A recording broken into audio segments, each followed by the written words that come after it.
Peki Türkçe ne söylüyorsun mesela? Ya küçük bir kuple, bir tane de Türkçe söyle. Zeki Müren'den söyleyeyim. Söyle.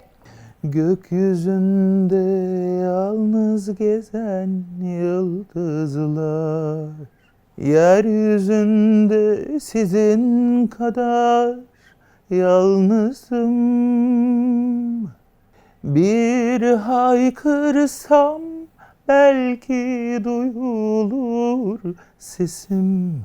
Ben yalnızım, ben yalnızım, yalnızım.